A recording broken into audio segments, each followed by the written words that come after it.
It's on the track. If you ain't talking money, then I don't wanna talk. Still gon' stunt.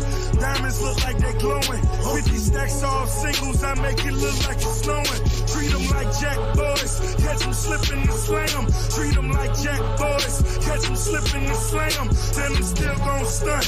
Diamonds look like they glowing. 50 stacks off singles, I make it look like it's snowing. Treat them like jack boys. Catch them slipping and slam them. Treat them like jack boys. Catch them slipping and slam them.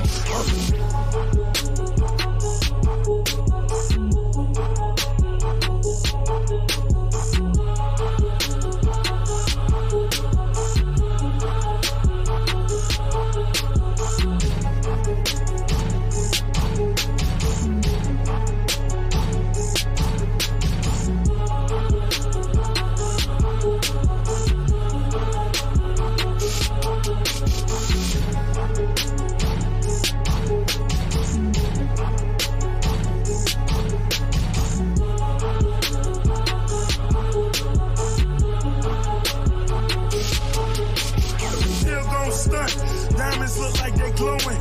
50 stacks off singles, I make it look like it's snowing. Treat them like jack boys. Catch them slipping and slam them. Treat them like jack boys. Catch them slipping and slam them. Then them still gon' stunt.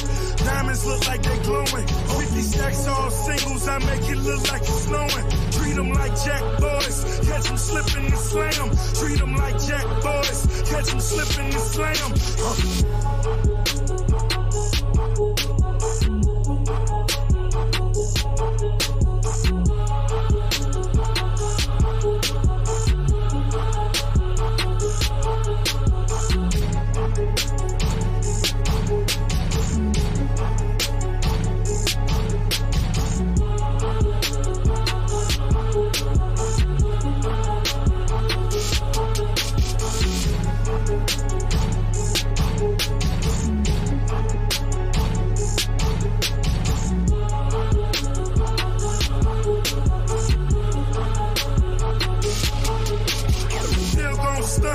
Diamonds look like they glowing. 50 stacks off singles, I make it look like it's snowing. Treat them like jack boys. Catch them slipping and slam them. Treat them like jack boys. Catch them slipping and slam them. Then them still gon' stunt. Diamonds look like they glowing. 50 stacks off singles, I make it look like it's snowing. Treat them like jack boys. Catch them slipping and slam them. Treat them like jack boys. Catch them slipping and slam them.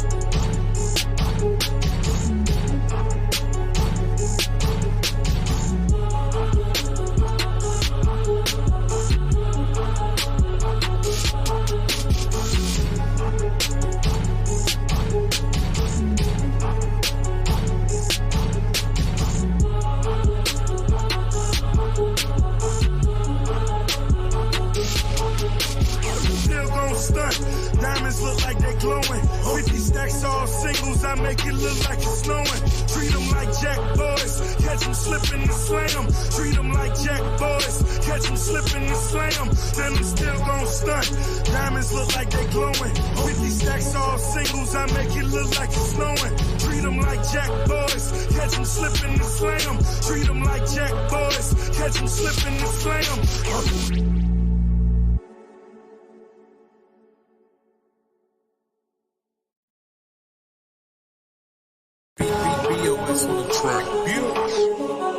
If you ain't talking money, then I don't wanna talk. Still gon' stunt. Diamonds look like they glowing. 50 stacks off singles, I make it look like it's snowing. Treat them like jack boys. Catch them slipping and slam them. Treat them like jack boys. Catch them slipping and slam them. Then them still gon' stunt. Diamonds look like they glowing. 50 stacks off singles, I make it look like it's snowing. Treat them like jack boys. Catch them slipping and slam them. Treat them like jack boys. Catch them slipping and slam them.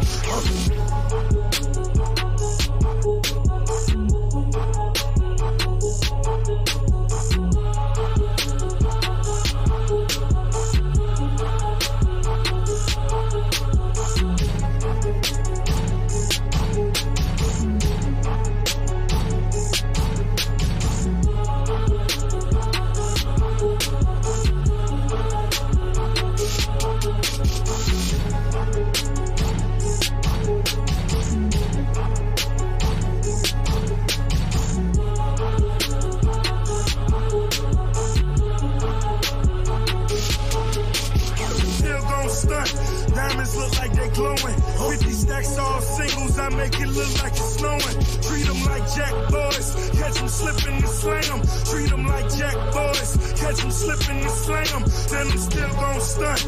Diamonds look like they glowing. 50 stacks all singles, I make it look like it's snowing. Treat them like jack boys, catch them slipping and slam. Treat them like jack boys, catch them slipping and slam.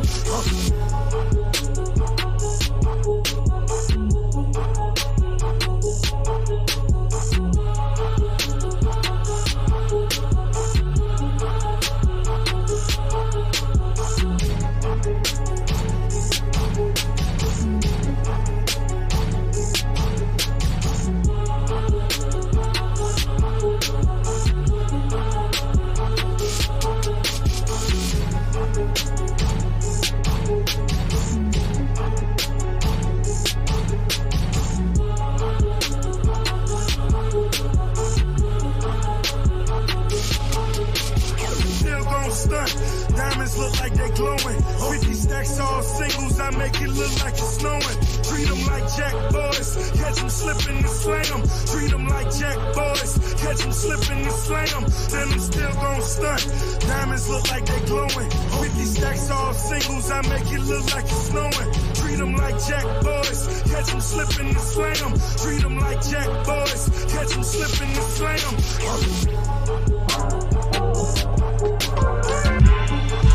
Get ready for the most glamorous event of the year, the U2B Streets Awards 2025, February 9, 2025 at Laven Midtown, located at 641 West 42nd Street, New York City. Join us at 12 p.m. for the pre-show red carpet extravaganza and a chance to win $500 in our fashion contest.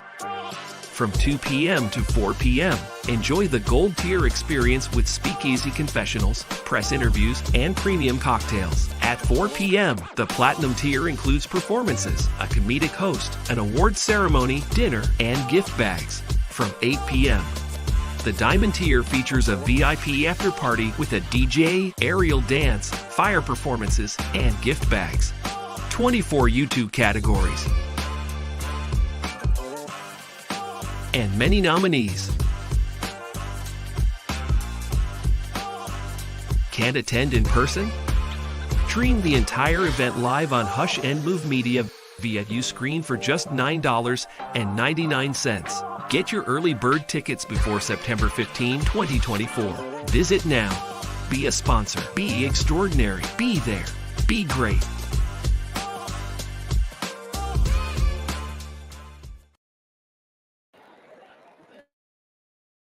Hold on. Easy, easy, easy. So here we go. So here we go.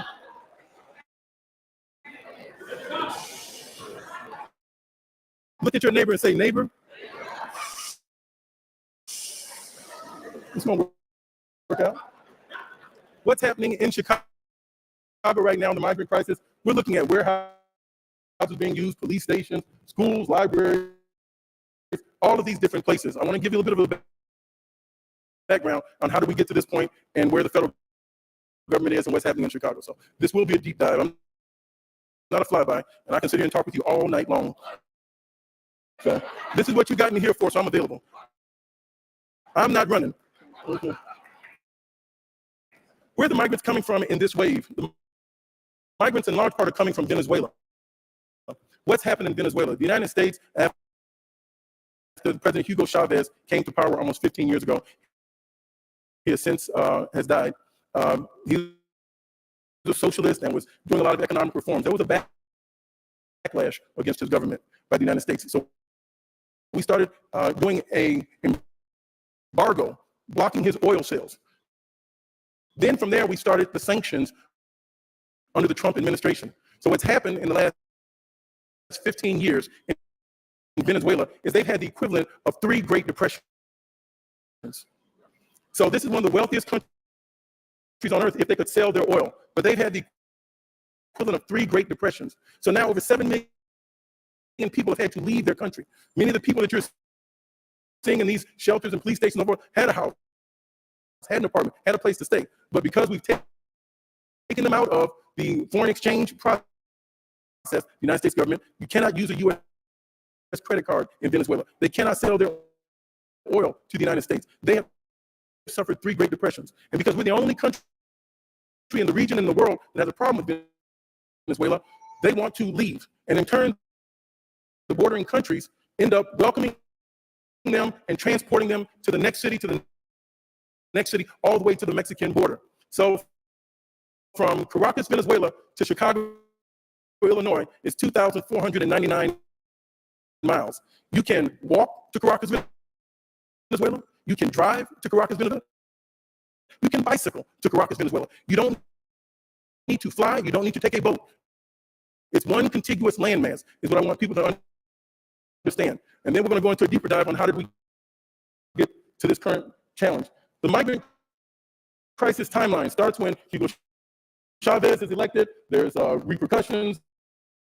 The United States wasn't happy. Mr. Chavez has since deceased. And then Maduro came in there, and the United States got even more selective in its prosecution and sanctions against them. Then he had a failed coup attempt in 2018. Then the United States puts in sanctions on the oil. They also own the Citgo oil company. The Venezuelan oil company has hyperinflation. We're talking about the 4 and 5% that we have on eggs and milk. They started having 75 and 100 and 200% inflation. So people can no longer eat there. And now the imports resume, eventually increasing to 153,000 barrels of crude oil a day. They had been totally shut down. President Biden 3 weeks ago lifted some of the sanctions so they could start selling oil so fewer people would be leaving. Why do we have to deal with this? Because there are over 400,000 people from Colombia and up the Pan American Highway that are trying to get here.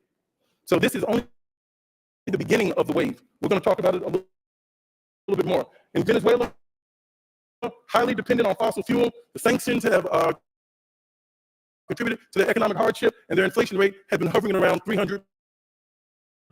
That is why people have had to leave the country to come here.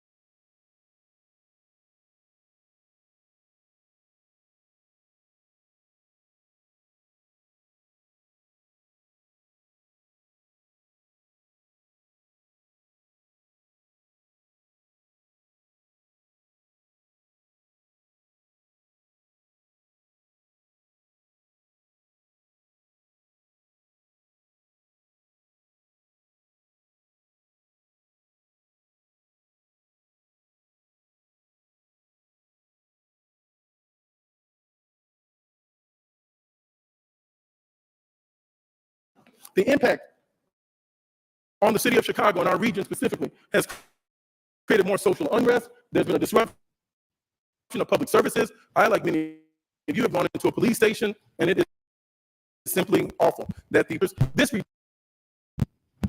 Sorry, I was muted. So anyway, there are some interesting things that's going on in Chicago.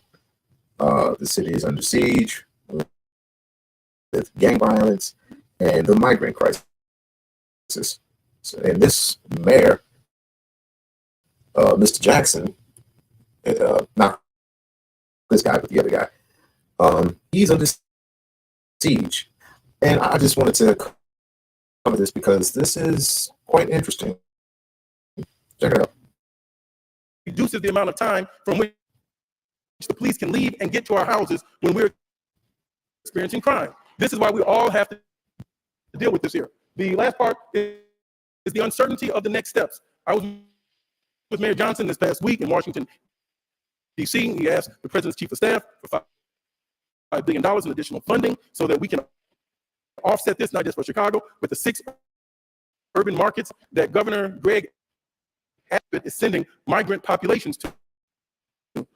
I want to tell you about that. So Governor Greg Abbott, the governor of Texas, created a program. Oh, and you don't have to worry about taking pictures of the slide. This fancy staff I have, they've got a QR code. These slides are going to be available. You're going to be able to go online and get your picture. So basically, this is making excuses while the Venezuelans have to come over here. Let's wind back just a little bit. Libraries, all of these different places. I want to give you a little bit of a background on how do we get to this point and where the federal government is and what's happening in Chicago. So this will be a deep dive. I'm not a flyby, and I can sit here and talk with you all night long. So this is what you got me here for, so I'm available. I'm not running. Okay. Where are the migrants coming from in this wave? The migrants, in large part, are coming from Venezuela. What's happened in Venezuela? The United States, after President Hugo Chavez came to power almost 15 years ago, he has since has died. He was a socialist and was doing a lot of economic reforms. There was a backlash against his government by the United States. So we started doing an embargo, blocking his oil sales. Then from there, we started the sanctions under the Trump administration. So what's happened in the last 15 years in Venezuela is they've had the equivalent of 3 Great Depressions. So this is one of the wealthiest countries on earth if they could sell their oil, but they've had the equivalent of 3 Great Depressions. So now over 7 million people have had to leave their country. Many of the people that you're seeing in these shelters and police stations had a house, had an apartment, had a place to stay. But because we've taken them out of the foreign exchange process, the United States government, you cannot use the U.S. credit card in Venezuela. They cannot sell. So why are you bringing them here? I'm not getting it. Why the fuck are you bringing them here? And for what?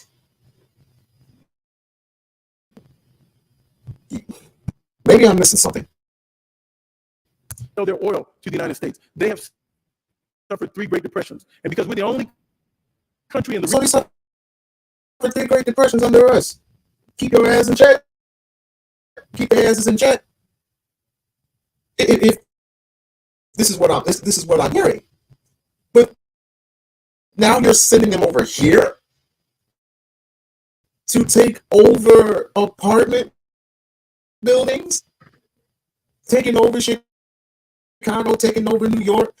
I would be surprised if they took over LA or aligned themselves with the Mexican gangs over there. I wouldn't be surprised. I wouldn't be shocked. Because the true crime is they are really going to team up to get rid of us, black folks. So why the you bring them here? Region in the world that has a problem with Venezuela, they want to leave. And in turn, the bordering countries end up welcoming them and transporting them to the next city, all the way to the Mexican border. So from Caracas, Venezuela to Chicago, Illinois, is 2,499 miles. You can walk to Caracas, Venezuela. You can drive to Caracas, Venezuela. You can bicycle to Caracas, Venezuela. You don't need to fly. You don't need to take a boat. It's one contiguous landmass, is what I want people to understand. And then we're going to go into a deeper dive on how did we get to this current challenge. The migrant crisis timeline starts when Hugo Chavez is elected. There's repercussions. The United States wasn't happy. Mr. Chavez has since deceased. And then Maduro came in there, and the United States got even more. Okay, Hugo Chavez in Venezuela. I remember Hugo Chavez. Wasn't Hugo Chavez responsible for that massive earthquake?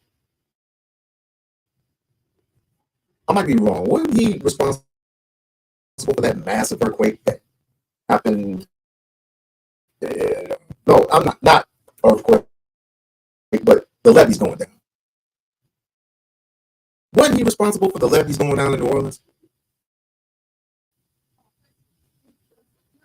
When they had that massive flood, I think that was him. Because they were trying, they were machine or I remember it well.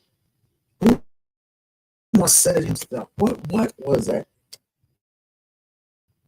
Oh, Hugo Chavez was aiming some type of weapon at Venezuela, but it ended up missing its mark, and somehow it affected the New Orleans, and the levees broke, and all of a sudden there's water floods everywhere. What up?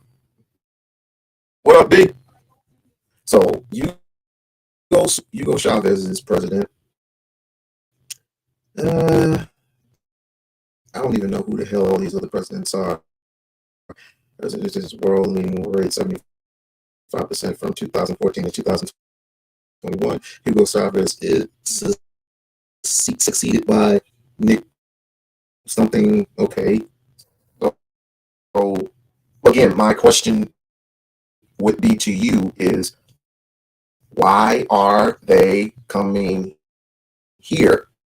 Selective in its prosecution and sanctions against them. Then he had a failed coup attempt in 2018. Then the United States puts in it'll go away soon.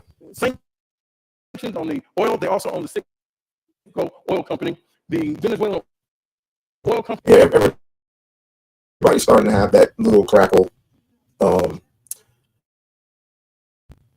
Tyranny had that same thing. So I don't know what the hell's going on. It has hyperinflation. We're talking about the 4 and 5% that we have on the eggs and milk. They started having 75 and 100 and 200% inflation. So people can no longer eat there. And now the imports resume, eventually increasing to 153,000 barrels of crude oil a day. They had been totally shut down. President Biden 3 weeks ago lifted some of these sanctions so they could start selling oil so fewer people would be leaving. Why do we have to deal with this? Because there are over 400,000 people from Colombia and up the Pan American Highway that are trying to get here. So this is only the beginning of the wave. We're going to talk about it a little bit more. In Venezuela, highly dependent on fossil fuel, the sanctions have contributed to their economic hardship, and their inflation rate has been hovering around 300%. That is why people have had to leave the country to come here. The impact on the city of Chicago and our region specifically has created more social unrest. There's been a disruption of public services. I, like many of you, have gone into a police station, and it is simply awful. This reduces the amount of time from which the police can leave and get to our houses when we're experiencing crime. This is why we all have to deal with this here. The last part is the uncertainty of the next steps. I was with Mayor Johnson this past week in Washington, D.C. He asked the president's chief of staff for $5 billion in additional funding so that we can offset this, not just for Chicago, but the 6 urban markets that Governor Greg Abbott is sending migrant populations to. I want to tell you about that. So this is crazy. And I'm not into politics. Governor Greg Abbott, the governor of Texas, created a program. Oh, and you don't have to worry about taking pictures of the slide. This fancy staff I have, they've got a QR code. The slides are going to be available. What did he do specifically? Governor Abbott created in April 2022. Mayor Lori Lightfoot was on front of this and on top of it. She started trying to combat the wave that what Mr. Abbott was doing. He created Operation Lone Star, and the purpose of that was to send this migrant population to 6 cities. This is his quote, that had Democratic mayors to take this population. So he's receiving money from ICE and other agencies in FEMA, keeping the money, and then sending the people on.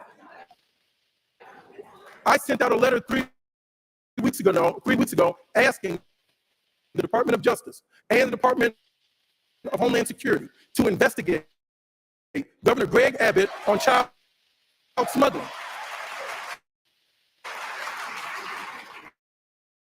So And these people think that the Democrats are going to help these immigrants out and getting rid of you. Interesting.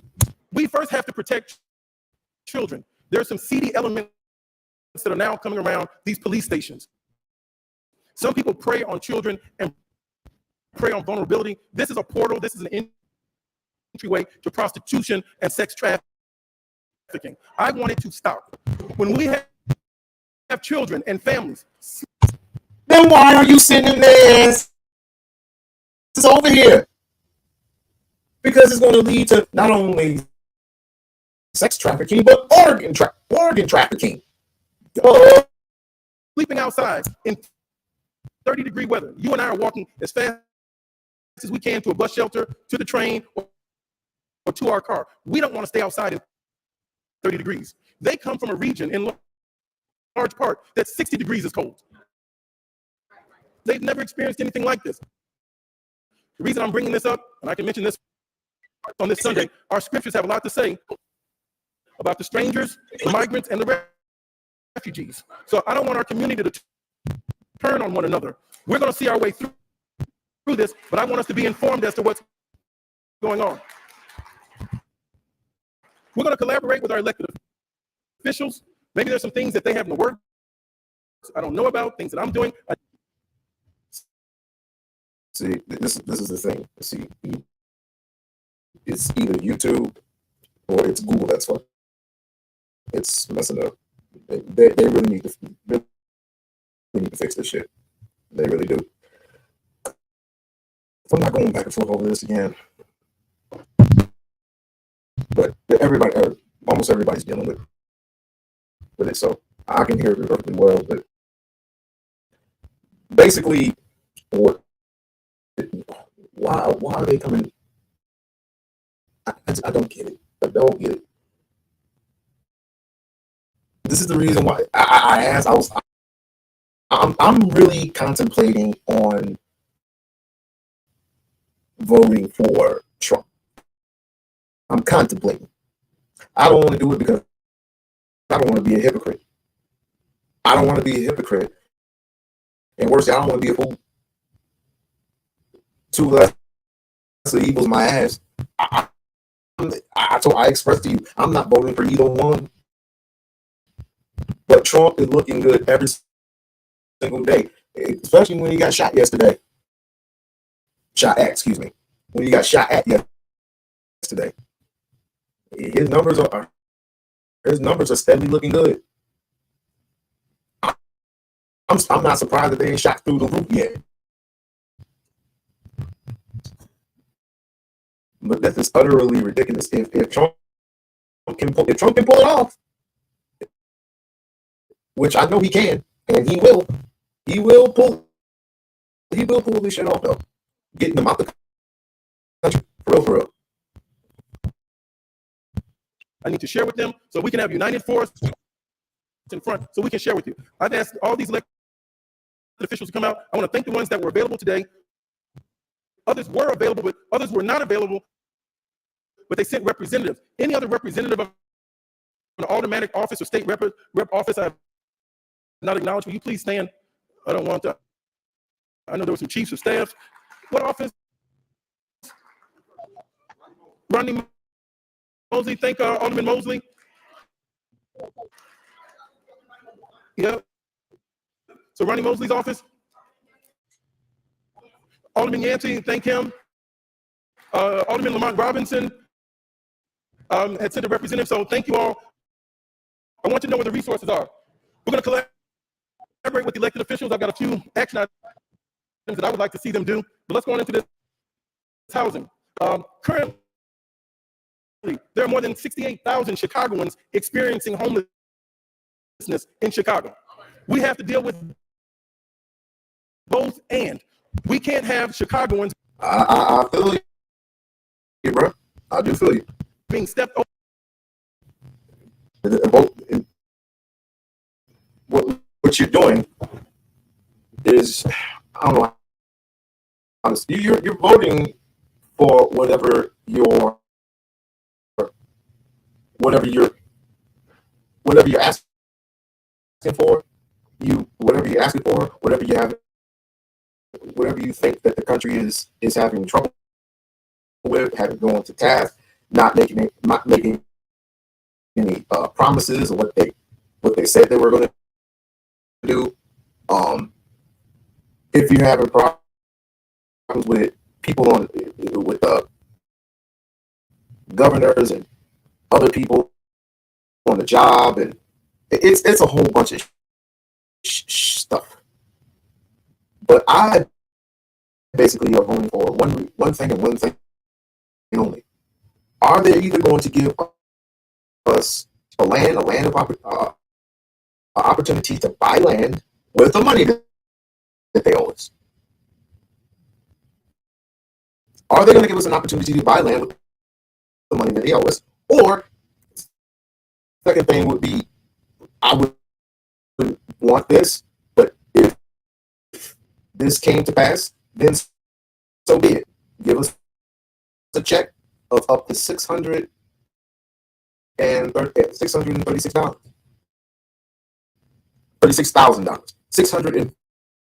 $36,000 per family. Since you bring in Venezuelans and Arabs over here, you're gonna really owe us that money, because we can operate freely on our own land. Over to help other populations. I feel your pain. I understand. I sent the letter off to our Secretary of HUD, Marcia Fudge. She's going to respond back to me. There's some other initiatives that are coming out. First of all, the state of Illinois is the sanctuary state. Chicago, the sanctuary city. This is not Chicago's burden alone.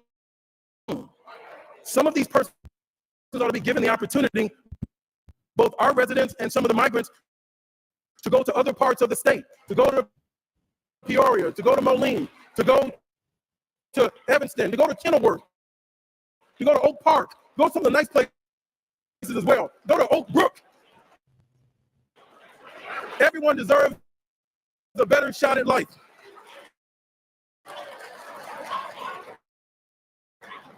So we've got 68,000 people that are homeless that are Chicagoans, and a large part of those are veterans. I don't have the slide right now, but I've got to get it for you. But you need to see what the federal government has done over the last 40 years with public housing. They have continued to erode and take away and reduce the amount of public housing. That is why we need to vote our interest and vote our numbers, come out and vote so we can get back to the majority. Congresswoman Maxine Waters, over the financial services, had proposed $150 billion for affordable housing. Listen, that would eliminate all housing issues in America. So I don't take the vote lightly when they talk about $100 billion going to all these wars and all this defense abroad, when we need to have some investments right here in our country. And I started looking at the numbers, $100 billion. $100 billion. That reminds me of the young rapper Shay. They had asked him, could he spell millions? And he said M-I-L illions. Well, when they talk about these billions, it's B-I-L illions. It's so many, and they act like it's not consequential. $100 billion could find the cure to eliminate Alzheimer's. $100 billion could eliminate Parkinson's. Don't get me started on what $100 billion could do. That's the problem when you give your money to these trick bag Democrats. That's what mainly happens. And this is what you're going to be voting for. Peacetime. And a fun fact I looked up is in 2001, we had 9/11. 2002, the Bush administration created the Homeland Security. I think they were initially funded at $6 billion in 2002, and then they got up to $19 billion by 2003. Who knows how much is in the Homeland Security budget now? Give me a stand up. You may win. Huh? $103 billion is what we're paying in Homeland Security. That's not to the Department of Defense. That's just. I wonder what the budget is for education, for the schools. I wonder what the budget is for that. Interesting. Homeland Security. So I'm telling you, we've spent over $1 trillion in the last 20 years just on Homeland. That's not the Department of Justice. That's not the Central Intelligence Agency. That's just Homeland Security. So how much you want to bet that Chicago's broke right now? How much you want to bet that Chicago's broke? Plus, we start finding another way to resolve conflicts without war. That budget's going to go even higher, and that's $100 billion, by the way. Housing disparities: Black individuals in Chicago have 2 times the foreclosure rates of whites. The discrimination in the lending practices continues. We need to have the 14th Amendment applied, equal justice under the law. This disparity is gutting and ripping out our communities. The residents that live in the south suburbs, they were targeted with subprime loans.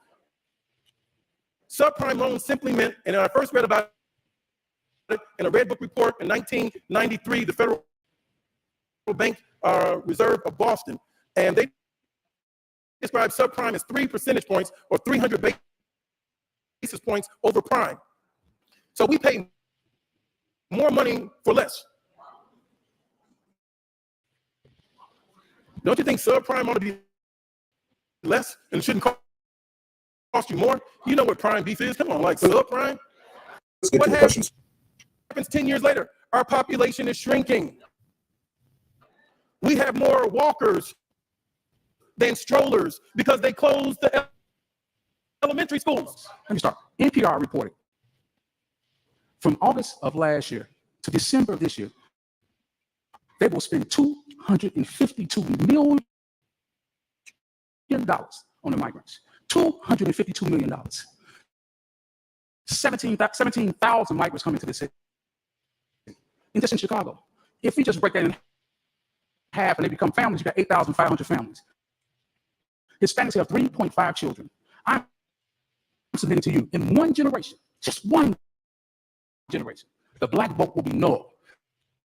They will have an additional 24,000 people on the voting rolls, along with the Hispanic population already here.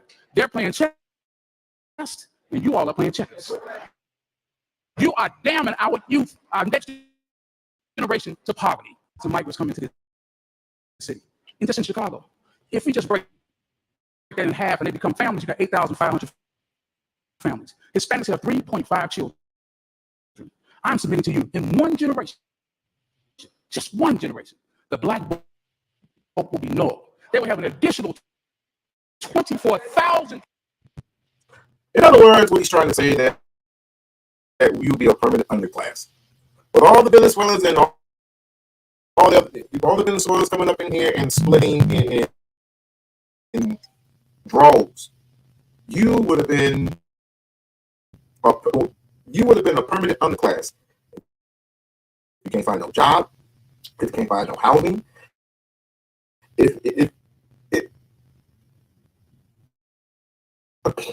I couldn't even stress enough. I can't even stress enough. They don't give 2 fucks about you. The United States does not care for black folks. Has not, never has, never will. And this is the reason why Chicago is in such outrage. And you know who's helping them? White folks. You know who's helping you? Nobody. So I suggest y'all get y'all shit together in Chicago. People on the voting rolls, along with the Hispanic population already here. They're playing chess, and you all are playing checkers. You are damning our youth, our next generation, to poverty by you all doing these political speeches. One generation, our youth, our vote will be null in all these 6 sanctuary cities. And what are you going to do about that?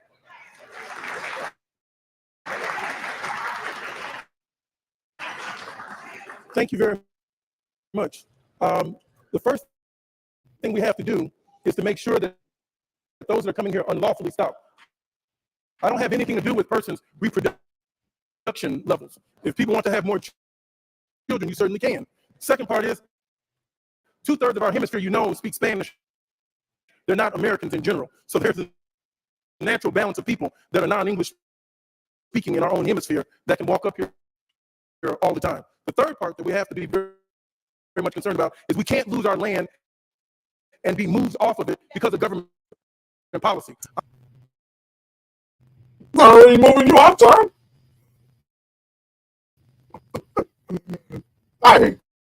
I am focused on the housing issues because the housing and the jobs is what keeps us as residents of this district and in the residents of Illinois.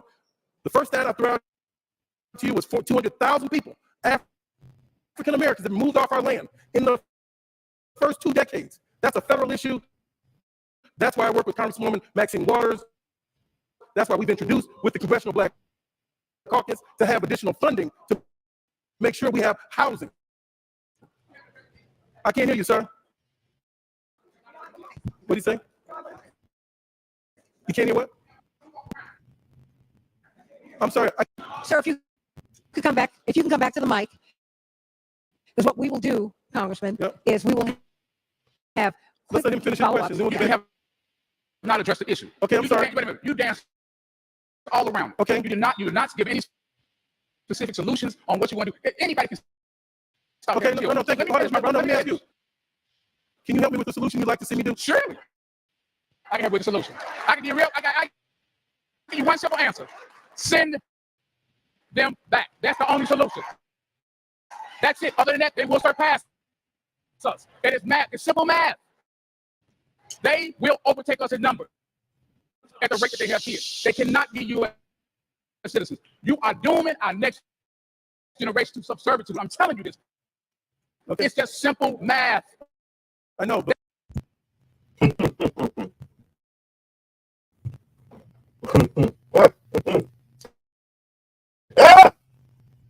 y'all are doomed. You're doomed. Dr. Clyde Anderson told you this years ago. You're doomed. If you don't start raising Cain, some of us didn't even want. I'm sorry, I'm chewing on bread. Some of us didn't even want us to be independent. Independent meaning we have our own stuff. But look at us now. Look at the rate that it's going right now. People in town hall meetings complaining that they're being moved out by migrants from overseas and making excuses why they're doing it. And with Generation Alpha and whatever else is coming down the street, coming up real soon, most of them are already here. They're going to be more outraged. And then that's when more killings and more shootings and more police brutality and whatever else is coming down the street. That's why I'm not surprised.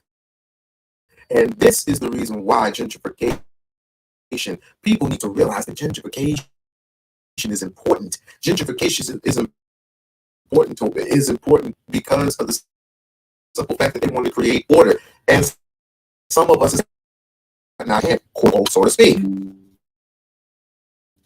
So what will you do? What would you do in this situation?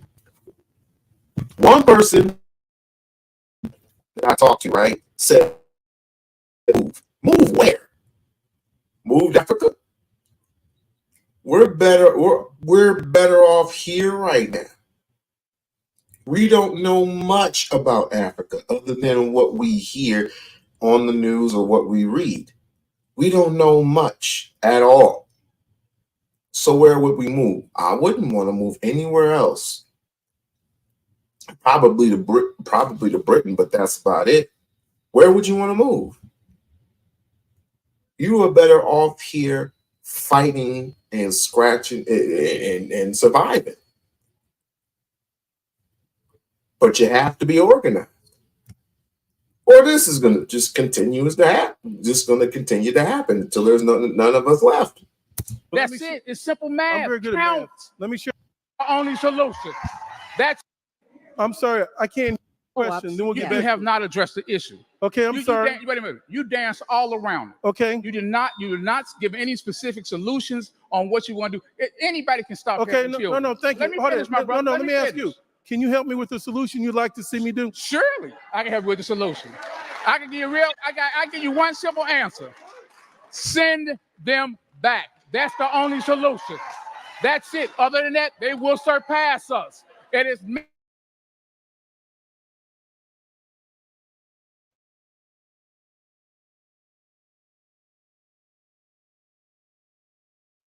to subservitude. I'm telling you this. Okay. It's just simple math. I know, but that's it. It's simple math. I'm very good at math. Let me share something with you. Most of the persons that are here right now, under the technical definition, do not qualify for asylum.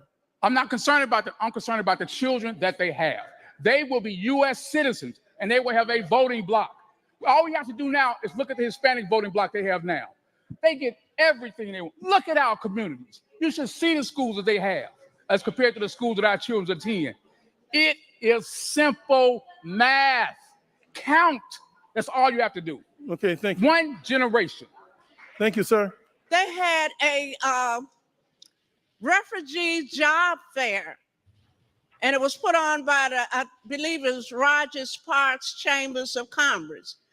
No Haitians, no Africans were invited. I called both places that I'm working with, African House, Haitian Museum. They knew nothing about it, okay?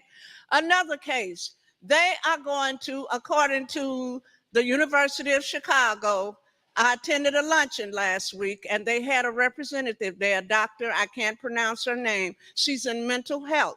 Well, they are training Spanish-speaking non-professional people to come in and help the Venezuelan Spanish-speaking people with trauma, as if the African and Haitian people are not experiencing trauma.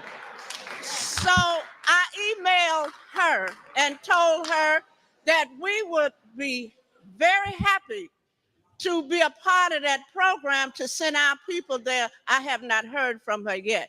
So bottom line, without me going through some other stuff that you all don't even want to hear, we want to be fair so other into the Haitian Museum of Chicago and to the African organization. It should be open up. If you're helping migrants, immigrants or whatever, don't ignore the African and the Haitians. That's happening now, okay? And Brother Kupla Torre left this proposal for me to give to you and a book. Immigrants, and I specifically brought up who was speaking Creole that could talk with the Haitian immigrants, and they had no one on staff that was speaking in Creole. This is a concern. This is a concern that I do have. Let's follow up. So, ladies and gentlemen, we're going to get to everyone. To do this work. We had the general manager of the Hyatt that was willing to give us space. We had it's called the Dirty Laundry. It's a Black-owned business in Hyde Park that was willing to give those immigrants an opportunity to clean their clothes. So when people are very upset and they're speaking, I want you to be cognizant of the fact that it's not just these light-skinned Spanish, which are Black descendants, but light-skinned Spanish people. There are immigrants like my parents who come from Haiti, okay? I'm first generation. There's a lot of us here in Illinois. There's a lot of us that have been supporting the Jackson family for years, and we already know that your father supports us. But I don't want to say this is a problem, but it kind of is with all the quote unquote food shortages and whatever, what have you. But I'm not too much concerned about Haitian. I'm not too much concerned about Africans. I'm not too much concerned about Venezuelans. I'm more concerned about us. I'm more concerned about us, the melanin people, the African descendant, the Black Americans, the African Americans, whatever you want to call yourself. Hey, Adolfs, whatever, right? I'm more concerned about us due to the fact that our opportunities are shrinking, especially for our young kids. What are our young kids going to gain from all of this? What are the young kids going to gain? Very little. What type of programs, what type of opportunities are you going to have for Black Americans, so to speak? What type of opportunities and plans are you going to have for people, Adolfs, FBA people, which we shouldn't be even calling ourselves, but anyway. And again, I just think this is the reason why we are failing at a dramatic rate. And then we're getting angry, we're getting upset. These people are in politics, they don't care. They sit there in their office, but there's one that particularly has had enough, right? Especially when it comes to police brutality. But I'll play that little clip in a minute. I just have a deep concern for Chicago, because whatever happens in Chicago is going to happen in LA. Whatever happens the same thing that happens in LA might happen in Florida. If it happens in Florida, it's going to end up in Detroit. If it ends up in Detroit, it's going to end up everywhere. You already have young Venezuelans in Chicago, not Chicago, but in New York.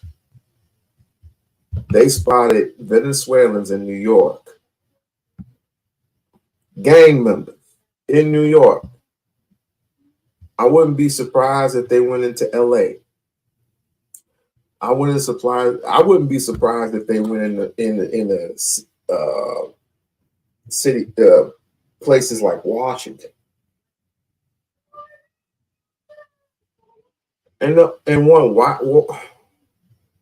These people wouldn't come to rich white folks' neighborhoods. They wouldn't come into rich white folks' neighborhoods. They wouldn't. They would be protected and guarded around the freaking clock. And this is instead, they come to poor, segregated places like the ghettos of Chicago. For what reason? Gentrification. Want you to remember us, because we do need you to take that title to transfer the interference that the United States government has had in the country of Haiti, so that we can stay home. Don't nobody want to be in no 30-degree weather when we got 80-degree weather in Haiti. Don't nobody want any gang affiliated governments. We want to be free. We want to be democratic, but we're coming to the United States because we don't have any help. The president of Haiti was assassinated. There were 14,000 of us in Texas, as you know. And what happened to us? We were bussed.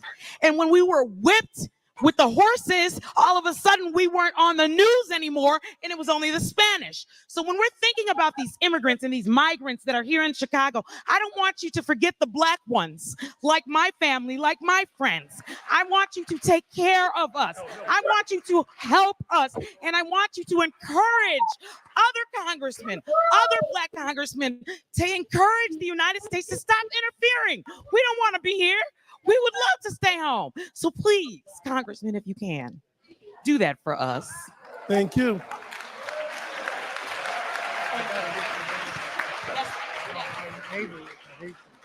You want me to hold? I don't need no mic. I want to hold my mic. I don't like a man holding my stick. Brother Tyrone? Yes. Check. Transparency, that's my brother.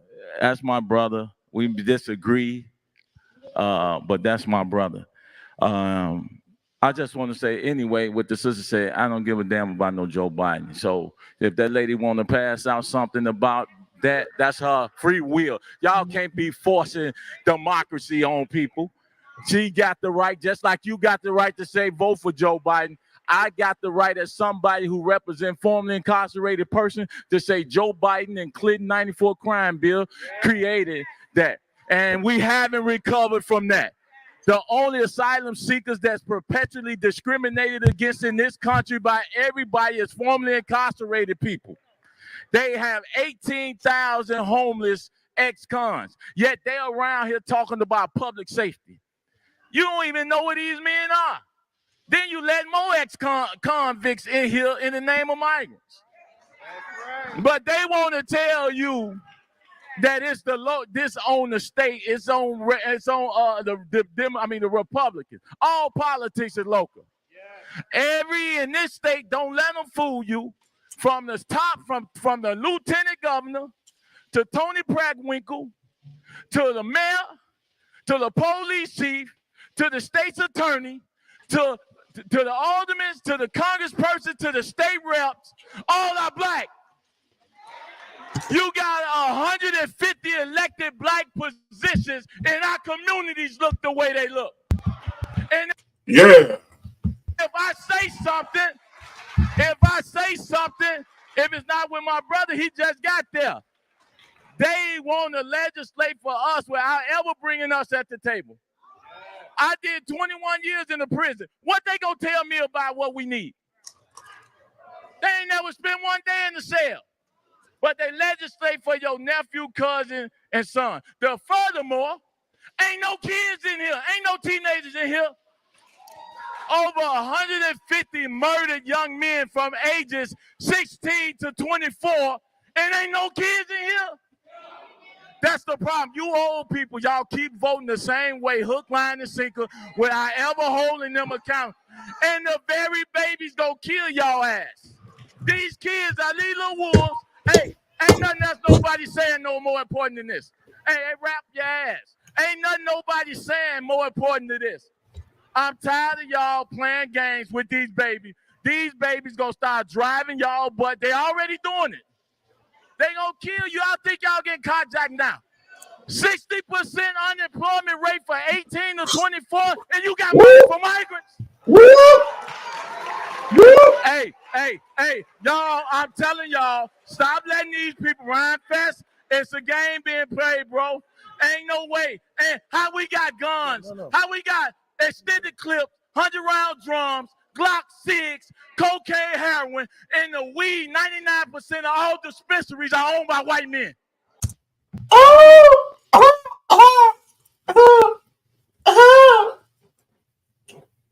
Young man cooking. Young man cooking. Young man cooking. My white boy trying to grab the mic and shit. I was like, you don't get the hell away from me. But what is he saying? What is he saying that is wrong? What is he saying that's wrong? If you know Boys in the Hood, when Lawrence Fishburne, Trey's dad's character, I forgot what his name was, took Ricky and Trey. Is it Trey? Yeah, it's Trey. Took Ricky and Trey to this billboard, right? And he specifically gave an order what it means, what the word gentrification truly means. When you look at the billboard, I forgot what the billboard said. More cash for your. I think it was more cash for your vote. I have to look at it again. The billboard itself, what it said. And it was basically saying, this is the thing when you buy the property value at a low rate and then you sell it at a higher clip. That's what they're doing. But they're doing it in ways that is so wickedly brilliant. Right? But young man is cooking. And what are they giving you? Nothing but gun stores and liquor stores. Because why? They expect you to kill yourselves. Why do you think the Klan hasn't been involved for decades? Because they just sit back and say, we ain't got to do no work. These motherfuckers is killing themselves. They will literally drive their trucks to the hood, Confederate flag and all, with guns in the back, and they would literally give those guns to you. Literally give those guns to you with a smile on their face. They ain't got to do anything. They don't have to do anything. Y'all got to be out y'all damn mind. We should be marching in Washington. We should be crushing them. They shouldn't even be allowed in our neighborhood. That's what's finna happen. The immigrants can come into this country and get a stipend, link, a free room and board, free child care, and some of them are getting Social Security. And when my ancestors were released from slavery, they got the clothes on their back, but yet they were told to be happy. So why am I and everyone in this country footing the bill for people who are non-Americans, who don't vote, who don't fight in any of our wars, who never paid a tax? And we're told that if we say anything, we're xenophobic. Tell me why. Tell us all why. I want to know. I think it's wrong. I mean, it shouldn't happen, but this is a U.S. immigration system we have that is broken. It is not illegal for someone to seek asylum when they come to a country. It's not. It's not illegal. It's not.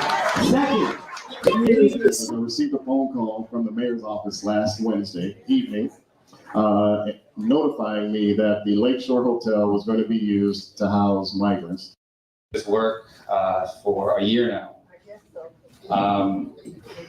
It's tomorrow will mark the first year of the bus arriving from Texas. And for the past now year, over thousands of people have arrived to Chicago with no foundation to the city. And we've been asked as a city to come together to deal with quite an unprecedented situation. We understand that in the situation of this, informing the community.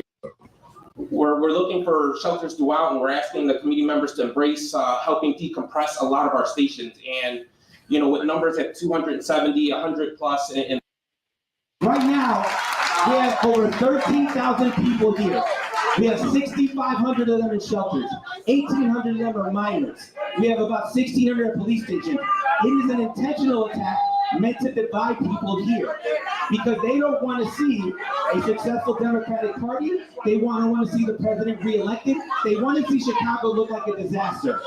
But what we know is that Chicago, when there's a challenge, steps up. That's what we do here in Chicago.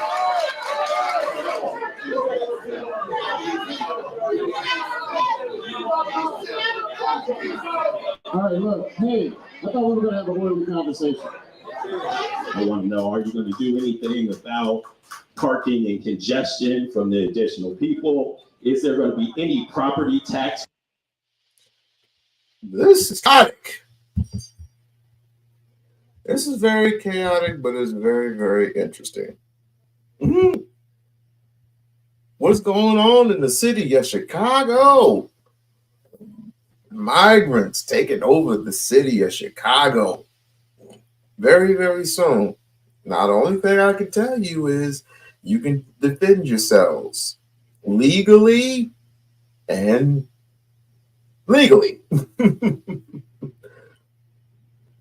This next one is quite familiar. This next clip is quite familiar. Now, I don't know none of these people, but I would just like to say that the spirit of not a Messiah, because she's not a Messiah, but I'll have to say this, that this person that I'm about to play right now, a lot of people in the city of Chicago don't want to work with her because she uttered one of my favorite words that I would love to say to police each and every time I see them. No matter who you are. I mean, black, white, doesn't matter. I don't like the police. I do not like police. But he said, well, you have to have police here. Technically you don't, but there, I mean, let's just face it. Cops are for elderly people. They were never really about, protecting and serve. They should just get that off of their cars. We're here to protect and serve. No, you're not. You're here to cause fear. From back in those days that they were considered hunters. Now police. They were considered hunters, now police. Hunters, what do you mean? Well, back then, if you were out late at night without a pass, you know how they have passes in elementary school, junior high, and high school. They grant you passes to go from one place to another place, another classroom to another classroom. Well, it's no different here. So the slave master writes you a pass, and you are free at that particular time to go from one asshole mansion to another asshole mansion.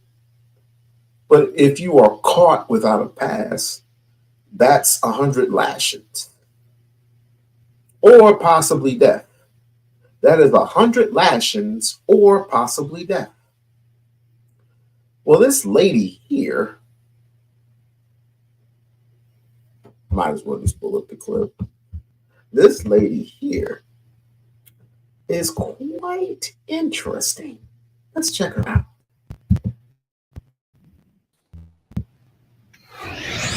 If I die, especially at the hands of pigs, like, don't name after me. You know what I'm saying? Like, I don't want a piece of legislation named after me, a road, none of that. But like, I would be honored if that got more folks to abolition. Incendiary comments calling for the abolition of police. Bartley allegedly made them during a 2021 podcast entitled "This Is Your Afterlife" with Dave Marr. They come during a conversation about the killing of a young African American in Colorado. The police lynch Black folks every day.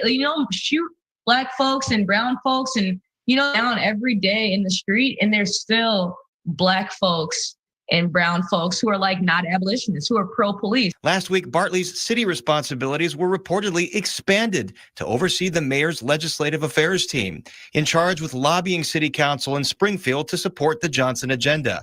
It's led to turmoil in the department and at least one high-profile resignation. Today, some Chicago alderpeople said they won't work with her. I'm beyond disgusted by it. It's unacceptable. It's another demonization of the police department. Ooh,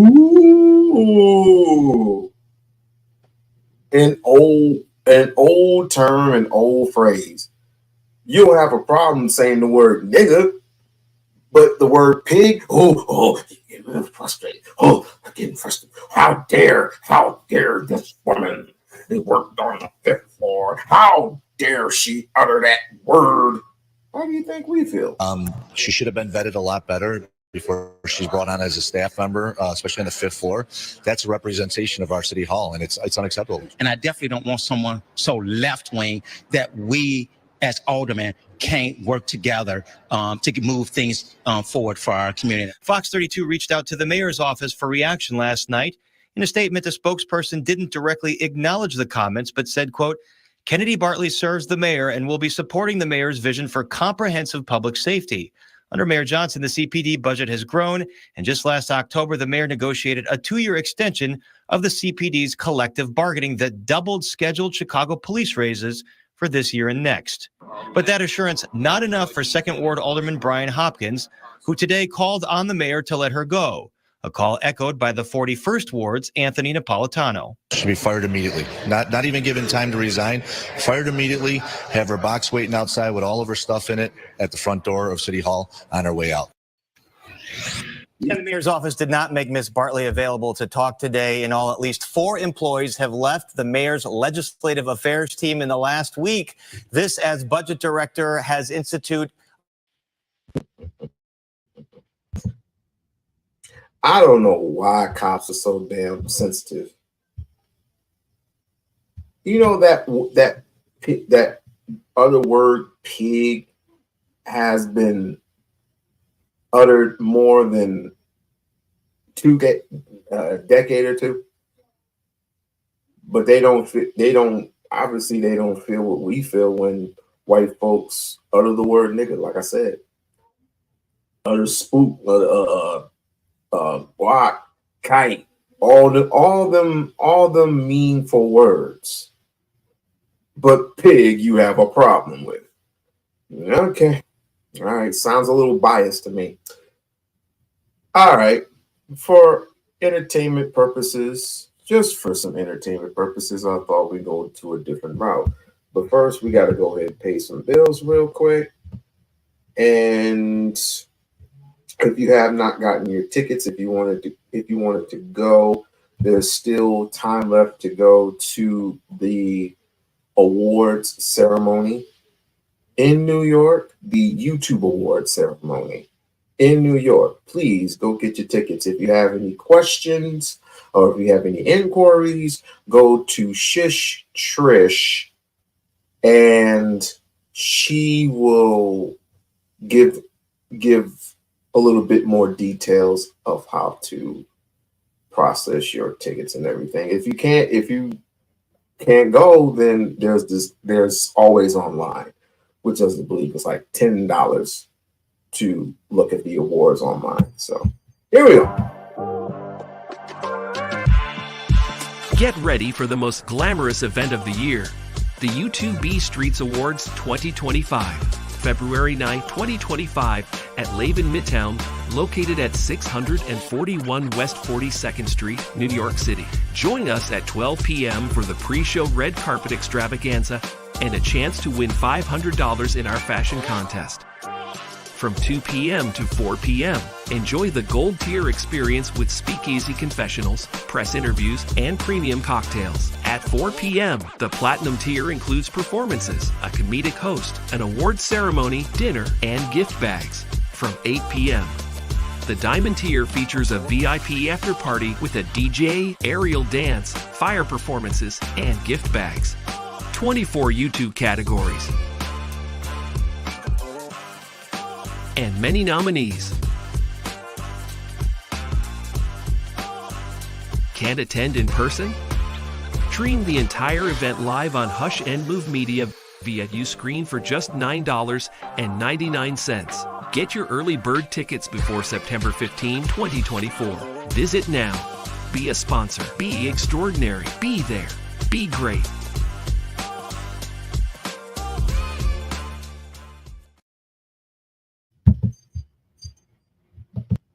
What we got here? Oh, here we go. Peace and Pan-Africanism. This is your big brother, Dr. Umar Ifatunde Oguntade, inside of the most honorable Frederick Douglass and the most honorable Marcus Garvey, RBG, International Leadership Academy. We working, brothers and sisters. We working, brothers and sisters. Last weekend was Nick Cannon. Yesterday was Source of Knowledge book giveaway. And now we got to finish the paint in the floors. If you got a problem with this mission, hop off the live right now. If you got a problem with this mission, hop off the live right now. We not playing. We ain't playing no games. We ain't taking no prisoners. We got to finish up the school, brothers and sisters. We ain't playing no games. We ain't taking no prisoners. We got to finish up the school, brothers and sisters. Hit your Cash App, $ FDMG school. Hit your PayPal, paypal.me/FDMG Academy. That's right. That's right. Who else building institutions? Who else building institutions? Who else building institutions with no white money? Who building institutions, brothers and sisters? Send that check or money order. Send that check or money order payable to the FDMG Academy, P.O. Box 9634, Wilmington, Delaware. Send that check or money order payable to FDMG Academy, P.O. Box 9634, Wilmington, Delaware. They ain't building those schools. If they do, they got white bank loan, brothers and sisters. We talking independence. We talking independence. That's right, black boys. I ain't forgot about you little fellas. My preschoolers, my kindergartners, my first grade African boys, my second grade African boys, my third grade African princess, my fourth grade African princess. King Kong is on the guard. I said King Kong consciousness is on the guard. We're going to finish what we started, brothers and sisters. We're going to finish what we started. HBCU, Edward Waters University, where you at? HBCU, Edward Waters University, Jacksonville, Florida, next Thursday, September the 26th. We ain't playing no games with y'all. We ain't playing no games with y'all, brothers and sisters. We're going to finish what we started. Edward Waters University, Jacksonville, Florida, next Thursday, September the 26th. We ain't playing no games with y'all. We ain't playing no games with y'all, brothers and sisters. We're going to finish what we started. Howard University, I'm pulling up for your homecoming for the Comedy and Consciousness event. Howard University. I have to say, it looks good from the inside as far as the walls. I'm pulling up for the Comedy and Consciousness event. London, England, I'll see you next month. Nat Turner Land, I'll see you next month. We got the Harriet Tubman eclipse tomorrow. We got the Harriet Tubman full moon in Virgo eclipse tomorrow, which is also the Dr. Umar eclipse. You can't compare me to Queen Mother Harriet because she can't be compared to nobody. But tomorrow, 13 years ago, I showed up in Chicago, Illinois. Y'all know what the rest is. Tomorrow, 13 years ago, I showed up, 14 years ago. Tomorrow, 14 years ago, I showed up in Chicago, Illinois. 14 years later, I'm still the biggest name in black consciousness on the planet Earth. I said tomorrow, 14 years ago, I showed up in Chicago, Illinois, and it's been 14 years, and I'm still the biggest name in black consciousness, black psychology, Pan-Africanism. 14 years later. Y'all can't touch the God. Y'all can't touch the God. Got my Marcus Garvey piece on. You know what I'm saying? Got the Garvey chain. We got the Frederick Douglass chains coming. We ain't playing no games with you ninjas. We ain't playing no games with you ninjas. Hit the Cash App, $FDMG school. Hit the PayPal, paypal.me/FDMG Academy. It does look nice in there. We ain't playing no games with you ninjas. We ain't playing no games with you ninjas. You either with me or you against me. You either with me or you against me. You either with the Prince of Pan-Africanism or you against the Prince of Pan-Africanism. We ain't playing no games. I'm going to be on Michael Collier's podcast next week, and I can definitely fix that door. That door is not supposed to be slamming like that. I can definitely fix that. I'm going to be on I'm a carpenter. I'm a carpenter. Anyway. Donnell Rawlings podcast. My two big comedy brothers. I'm going to be on the Michael Collier podcast next week, and I'm going to be on the Donnell Rawlings. It seems like to me that Michael Collier and Dr. Umar have some type of chemistry. Like I would actually have to say, but now it's like he's been doing this for quite a long time, and obviously there's very little money involved. But I mean, he literally he does what he does. He has to do what he does. He has to do what he does to get. And even if he does collect money on the side, most of it is going towards the building that he's at right now. But a lot of people want to speculate this and speculate that, and that's fine. That's fine. And this is the reason why you're a joke. You're a freaking joke. I mean, your focus should be protecting your family. That should be your go-to, is to protect your family. Stop focusing on what he's doing. He's doing the right thing. It's just not fast enough for you assholes out there. And one particular asshole, I will, once I get some sleep, once I get my energy up, if I have time tonight, I will be back on the mic tonight. I will definitely be back on the mic tonight. And there's a couple of assholes I need to get with, right? Because I'm not playing any games. I'm not playing any games with y'all. How the hell are y'all going to criticize Umar on what he does, but y'all act like hypocrites 24/7, doing what y'all do on a regular fucking basis? And most of you have kids and not even married your damn self. Most of you smoke weed damn near every day. Most of you drink, get high, fuck around on the women or whatever. Y'all ain't paying attention to nothing. You gonna go to the Chinese place and you gonna have your General's chicken or some shit. Get the fuck out of here. Y'all some hypocrites, yo. A man who literally wants to do something for his people, and this is the thanks he gets. Just because you hear a couple of people from the other, and Tasha K can go fuck herself with a stiff, a real big ass 2 or 10 of them motherfuckers. Fuck Tasha K and her ugly ass. A couple of years ago, she wanted to do an interview with him. He turned it down for obvious reasons. She's still mad about that shit. Good. Stay mad. Oh, ain't you supposed to be paying on that money with Cardi B? Ain't you come up with that money yet? Yo, give Cardi B her bread, yo. Give Cardi B her bread, yo. Ain't you getting sued by another motherfucker? Instead of talking about, well, I think you should be concentrating on getting that bread. Go ahead and get that bread prepared for Cardi B so she can move on with her life. Chop, chop. Chop, chop. Podcast next week. Look for that Nick Cannon, Dr. Umar Council Culture. Look for that Nick Cannon, Dr. Umar Cannon's class. Look for that Nick Cannon, Dr. Umar. We playing chess, not checkers. We playing spades, brothers and sisters. We playing spades, brothers and sisters.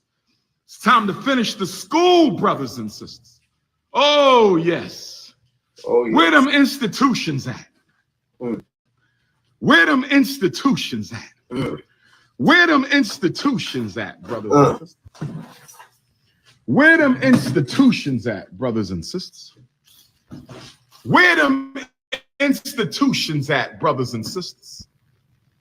I'm building institutions, not YouTube pages. I'm building institutions, not TikTok pages. I'm building institutions, not Facebook pages. I'm building institutions, not Twitter pages. This your big brother King Kong.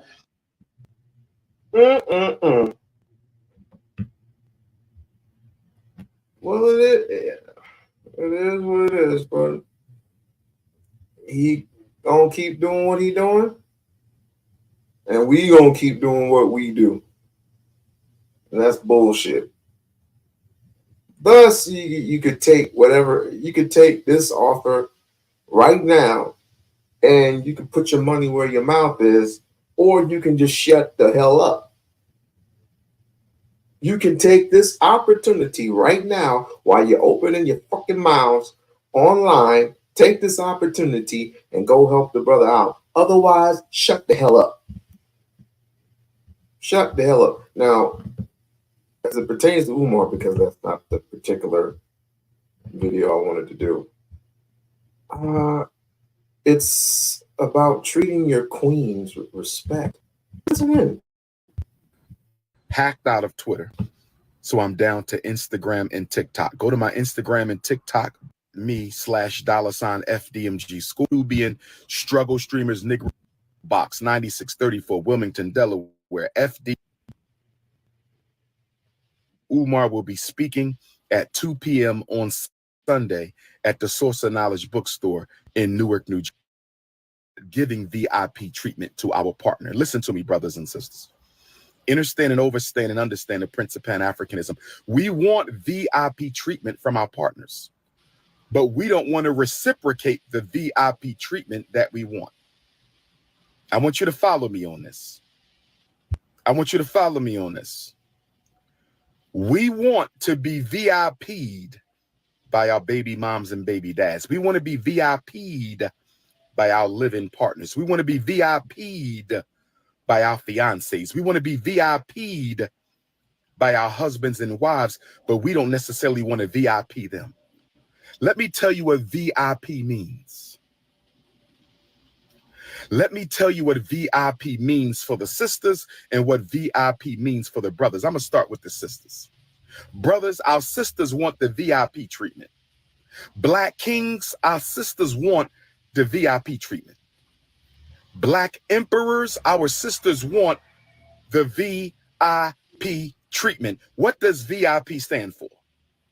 It means they want to be valued by black men. The V in VIP means our beautiful African sisters, butter almond and butter pecan, pistachio and butterscotch, warm peanut butter and walnut, nutmeg and cinnamon, sweet brown sugar and hot syrup. They want to be valued, black man. The black woman needs to be and feel valued, not tolerated. Not tolerated. Black man, are you valuing your queen or are you tolerating your queen? Are you valuing your queen or are you tolerating your queen? Let me draw a parallel. Caucasians tolerate Africans. They don't value us. America tolerates Africans. They don't value us. Your employer might tolerate you, but they don't value you. Your next door neighbor, your stepchildren, your mother-in-law, your father-in-law, they tolerate you, but they don't value you. Black men, do you value your women?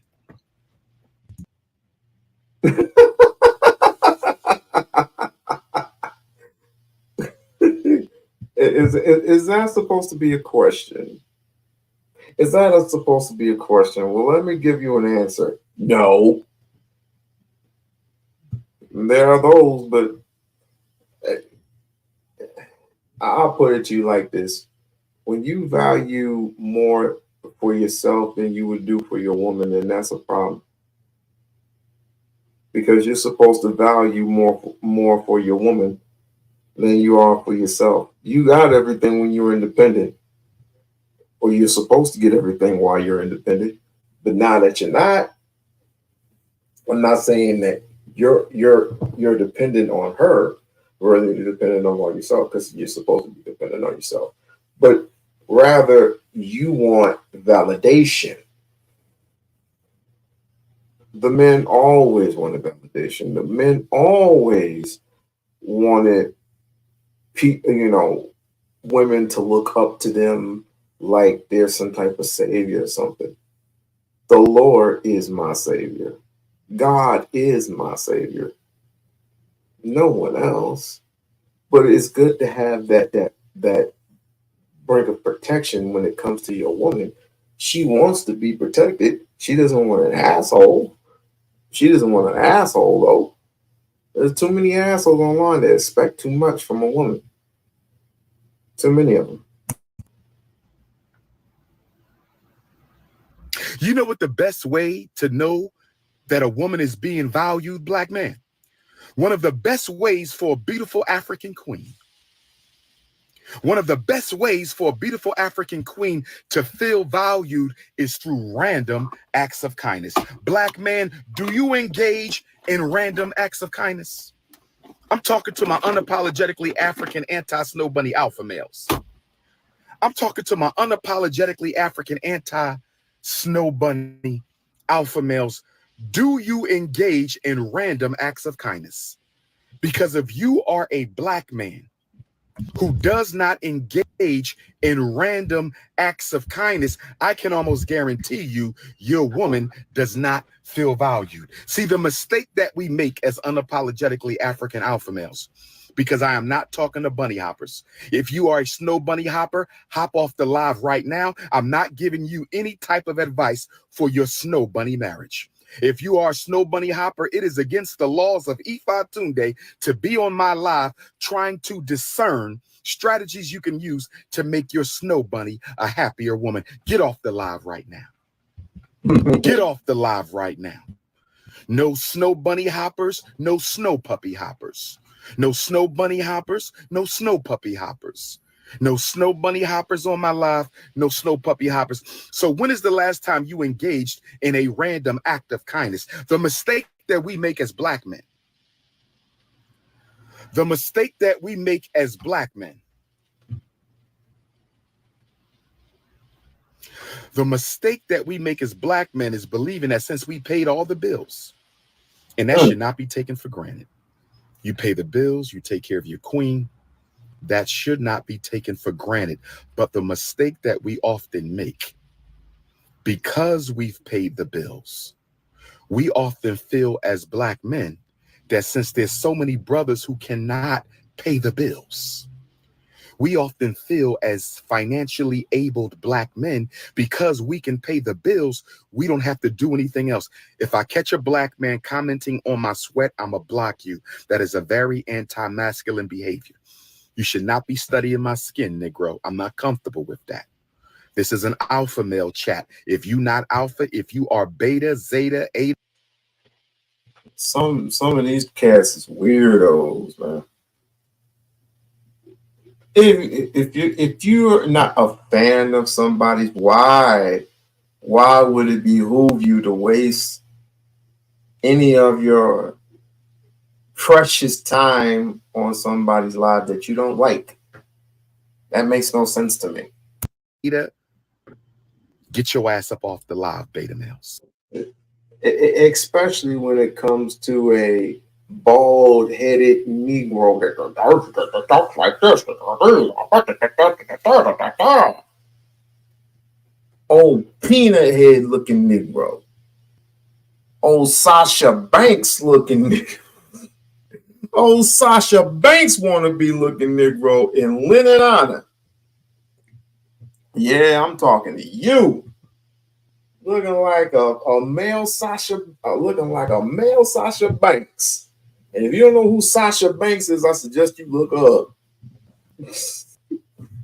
All he needs is the American flag and the pennants and glitter, all the shit. Just put the glitter all up on the clothes and just wear that shit. WWE up in this. Oh no, she's not in WWE anymore. She's in AEW. She's in AEW. I almost forgot. My bad.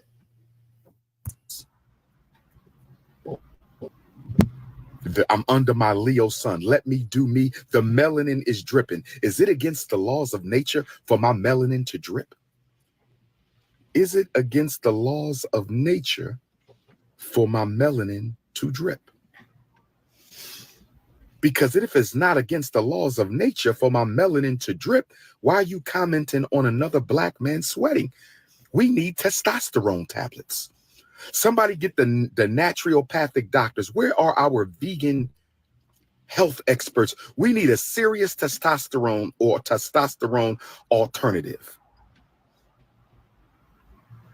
Something ain't right here. We need a serious testosterone alternative. We got men worrying about other men sweating. Something is wrong with us. The black man of today is not the black man of yesterday. Never has. The black man of today is not the black man of yesterday. We don't build institutions. We don't raise the black boys in the communities. We don't defend our community from police brutality. We don't solve no problems. We don't build no systems. The black man of today is not the black man of yesterday. We marry out the race. We move out the community. We criticize and condemn our women publicly. The black men of today are not the black men of yesterday. That's because they want recognition. They're like Roman Reigns. Acknowledge me. Why? First with it, according to you, women are too masculine. So why don't you be with a feminine nigga? Why don't you just go ahead and be with a feminine nigga? I mean, it makes sense, right? The way you talk down to people, it just gives ill. You know what I mean? It just gives ill. You have completely given up. And this is the reason why you should go to my series. I'm gonna find a way to get these things together. It's called Negroes Don't Deserve Black Women, period. That's my series, brothers and sisters. That's my series. And you should go comp them series for free. I don't understand it. I mean, there are some of them who do try. There's some of who do try to reach out in a more graceful way, but we're late in the game. It's too salty for me. There's too much complaining, too much wah, too much close your legs, nigga. You practice self-control. We can tell a woman to close her legs and not give your secrets away, if you will. Not give her womb away, if you will. But us as men don't have the accountability, don't have the masculinity to tell our brothers, you need to practice D-control. Really? Is that it? We are so hypocritical of that. So hypocritical. We'll want to go to a club, or we see somebody go by and we cannot stop, and we could not stop and stare and look at that woman's booty crack.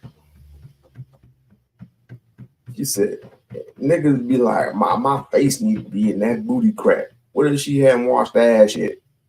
Nasty motherfuckers. Back to my thesis before I got interrupted by these beta males. Back to my thesis. If you are a black man, I don't care if you're a celebrity.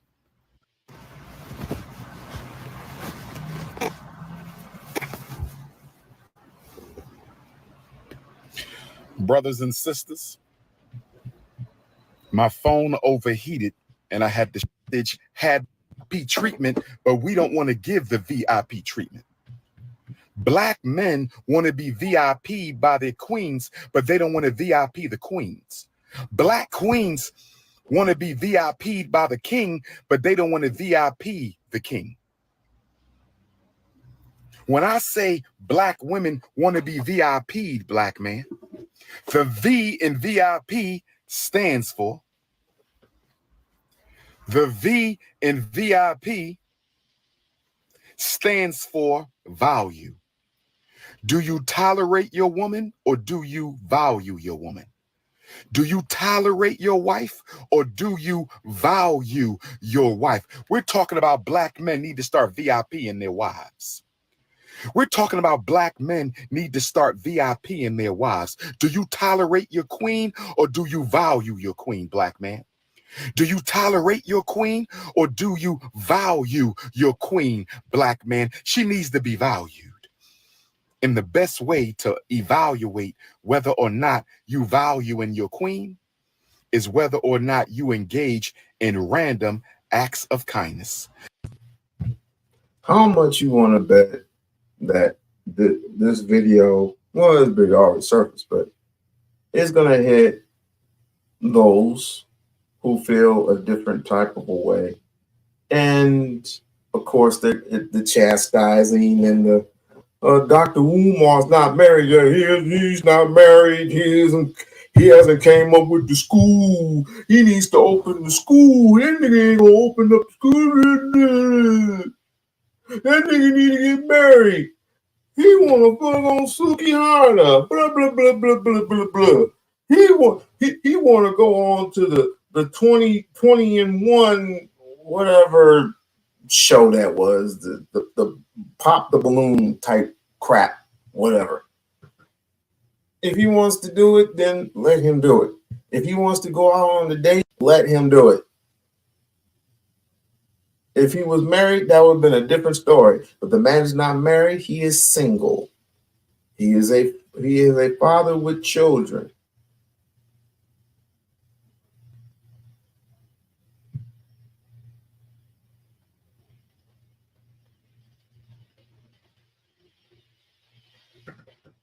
Wow.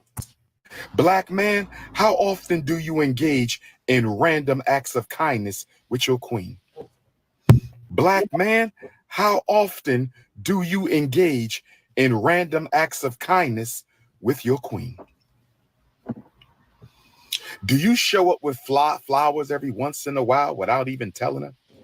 Do you surprise her with a dinner without even telling her? Do you surprise her with a foot massage without even telling her? Do you surprise her with a back massage?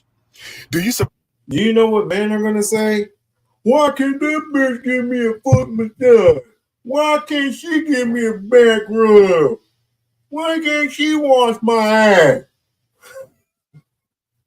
These dudes are going to be.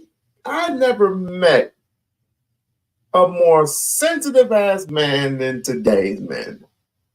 I've never met him. I was born in an era where they showed you what a man is supposed to be. They showed you, and the women appreciated it. And even still to this day, when you open the door for a woman says thank you and start smiling. I've never seen that in my life. Where do you live? Las Vegas. I need to move there. Oh, no, you don't. No, you do not. It is terrible here. It is terrible. It is so terrible. Oh, anti-social. I'll be joining you in a little bit. Queen. Yeah, I've never met a man who was so, how do I say it, so sensitive in today's time and saying, man, this is the reason why we need to divest from these black women. We need to divest. Go ahead and divest. Go ahead and divest. I'll take them. What you don't take, I will take. And guess what? We'll have happily ever. I am at the job, but like done, brother. All right, thank you so much. Check this out. If I had my way, those women that you don't want, I'll take them. For real, for real. Oh, but you know what? Better yet, because I often hear this. I heard this too from the Lapeef Network, right? that it's impossible. It's impossible to build with them. It's impossible to build Black America. It's impossible to build with Black women. If I had the capital, if I had just a little bit of money, just a little bit of money, I'm talking about thousands and thousands of dollars. If I had just a little bit of money and a little bit of resources, if I could build with women, I would. Because I'm tired of y'all complaining. Well, we're too separate. Okay. That didn't stop the last motherfucker. That didn't stop the white man from conquering us for decades and decades and decades. That didn't stop there. I'm telling you, it's not gonna work. Well, fine. Give me a few of these Black queens and we'll build together. I'll break my back as long as I get some special attention. All I'm asking is some special attention. You know what I'm saying? Yeah. If I'm building the walls, if I'm putting the foundation brick by brick by brick by brick by brick, I at least wanna, some condiments, some sentiments, what I mean. Get me going for the next day. And I'll build the organization. I'll build a foundation for myself. And once it opens up, we're gonna have flocks of brothers and sisters from the Caribbean, flocks of brothers and sisters from Jamaica, flocks of brothers and sisters from Haiti. If Britain wants to come along, goddamn it, they can. But people here in America, woo, y'all got issues. Just whining and complaining about everything. Women are too masculine. They play video games. Wink, wink. They want your car. They're too independent. They make their own money. We don't care about your money. We just want you we want you feminine. You don't get the hell away from me. Some special attention. Oops, did I say it out loud? Sorry. Sorry, didn't mean to say it out loud. Yeah, some special attention. Yeah. Ain't nothing wrong with that. Shit. Yeah, I mean, hell, we're all adults, right? We want some special attention every once or twice a week. We want that special attention, but y'all get yourselves off. I don't know. It's disgusting sometimes. It's disgusting. It's like you be wanting to look at her like, you need some help? She be like, nope. I don't need no help. Thank you. I'm like, you sure you don't want me to tickle that right there? Nope. I can do this on my own. Thank you. That's where you men fucked up. You men fucked up. Talking about a woman needs a man. No, she does not. If she can take care of herself, and not every woman is capable of doing that, or let me iterate. Not every woman wants to take care of herself, but if she has to, she will. There's a lot of women, even my Jamaican women, they're fed up. I'm like, this spills over to Jamaica too? So this evil spirit goes from all the way from America all the way to Jamaica? Are we serious right now? So this evil spirit acts from all the way from America to Jamaica. I have never heard of this before. I had talked to Trev about it. I talked to my homie Trev about it. She's Jamaican, and I think she's from Carolina. But I told her, like, she said, "Are you that damn naive?" Like, hell yeah, that happens in Jamaica. I'm like, no. That small little teeny tiny island, you got niggas acting up too. See, it's the internet. It's the internet. It is the internet. Surprise her with a birthday party without even letting her know. How often do you shower your beautiful African queen with a random act of kindness? You want your woman to stay loyal? Random acts of kindness is the road to loyalty. You want your queen to keep her cookies to herself? You want her to keep her Cinnabons on ice? You want her to keep her honeycomb hideout? You want her to keep the peach cobbler to herself, brother? When is the last time you showered your queen with some random acts of kindness, black man? Black women want to feel valued, not tolerated. Sometimes we value them until we get married and then we start tolerating. That's why the marriages break down. That's why the marriages break down. When we were dating them, we valued them. Once they got married, we started tolerating them. A woman knows when she's being tolerated. Just paying the bills is not enough.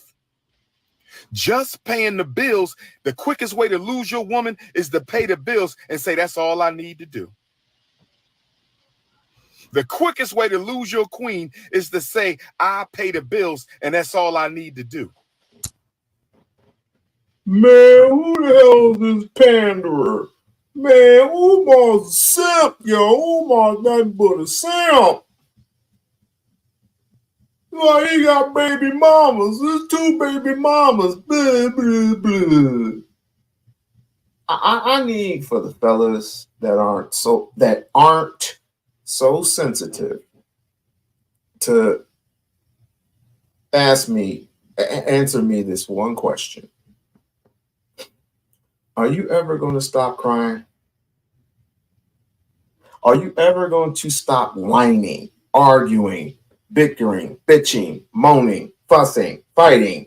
Are you ever going to stop being so There's nothing wrong with expression. But when you express yourself too much, like, we got to wheel it back a little bit because your daisies are starting to show. That little pink in the middle, you starting to show that, brother. You starting to show that pink between your legs a little bit, my brother. You need to wheel that little emotion back. Because a woman is not going to hurt you. She's only going to help you. Now, I can't speak but for a handful of individuals. But the one thing we forgot how to do is communicate properly and intelligently and enjoyably. We forgot how to vent, the right way. We forgot how to make love emotionally, socially, not sexually, but socially. We forgot to make love to our women socially, not sexually, but socially. What do I mean by that? Taking her to the park, whining her with cheese and crackers. Oh, yes. Cheese, crackers, and that good salami at the store. Cut some of that cheese, cut some of that sausage. Hell, she might give me an opportunity to I'll give her some of my sausage. But anyway, cut some of that sausage with the cheese and the crackers with some sparkling wine. Bingo. You talking about, I don't know, going to Paris one day. You just listening to her talk. That's all she wants is you to listen to her. And she doesn't mind listening to you. But when you going on and on, it's like, you know, I. Pretty soon that tunes out and is okay. Can we go home? It's not about you. It's about her.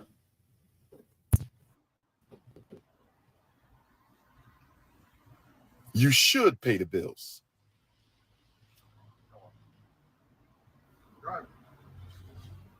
And that's no small thing by any stretch. It's hard for black men to make ends meet. I'm not trying to devalue the commitment of a black man who holds down the family. No, paying the mortgage, 2 car notes, private schools, daycare, gas, water, electric, cell phone, cable, entertainment, video games. I am not devaluing a black man's struggle to keep the bills paid. I salute all of my brothers who pay the bills. I'm simply saying when it comes to romance, in the longevity of intimacy, I'm simply saying when it comes to putting a premium on the commitment that your wife has for you, paying the bills is not enough. She want to be VIP, black man.